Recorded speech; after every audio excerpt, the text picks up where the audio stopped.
Hello and welcome to today's Payneful Thought. Today we return to our journey on Payneful Thoughts about healing from trauma. Payneful Thoughts, Book 1. You are not defined by what happened to you. You are defined by how you rise. Pain changes people, that much is certain, but the real question is how it changes us. Some people let their pain harden them. Others, often through a long and messy process, use it as fuel for growth. You are not defined by what happened to you, that's true, but it's not always easy to separate your sense of self from those experiences, especially when they leave marks that don't fade quickly. Healing, in that sense, isn't about erasing the past. It's about learning to live differently with it. You aren't your history, not really. The details, the hard days, the things that happened to you, they still shape the way you see the world, but they don't have to dictate what comes next. Something shifts when you realize your responses, the way you plant your feet and try again after you fall, are what start to define you. Sometimes you get knocked down, and the temptation is to stay there, tell yourself that surviving was enough. And sometimes, honestly, just getting through is all you can manage that day. That's not a flaw, that's just being human. There's also a real strength in how you choose to get back up. Rising after pain isn't about denying what hurt you or pretending never to struggle. It's about deciding again and again that you're worth the work it takes to heal.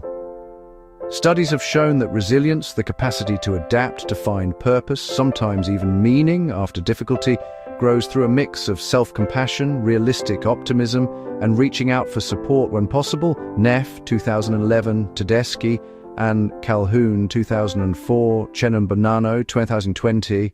None of this means you won't carry scars. Instead, it's what you do with them. Letting your pain become a springboard, not a cage.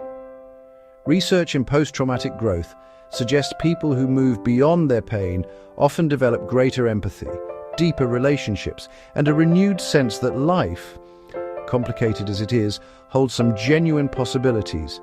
Tedeschi and Calhoun, 2004, Joseph and Linley, 2006. Maybe you learn to trust yourself a little more, or you reach for new opportunities knowing you've survived worse. Some days you might backslide, or wonder if all the effort matters. I think that's part of it too. It's not about always moving forward with perfect courage. Sometimes resilience is just deciding to try again tomorrow. Maybe the real test isn't if you avoid struggle, but how you hold yourself through it, how you let recovery shift your sense of what's possible. That's where self-worth takes root. 1. How have you risen above a challenge in the past? What qualities in yourself can you celebrate as you continue to grow? 2. Are there setbacks or hardships that still influence how you see yourself? What might change if you focused more on your response than the pain? 3. When you look back, what have you learned about your capacity for resilience? How could you honor or build on that now? 4. Where in life do you notice the temptation to be defined by a past event or mistake? How would you rewrite that story from the perspective of growth? 5. What support or habits help you get back up after life knocks you down? Are there new resources or people you could reach for now? Thank you for watching. Please like, comment, and share. Until next time, I wish you less painful thoughts.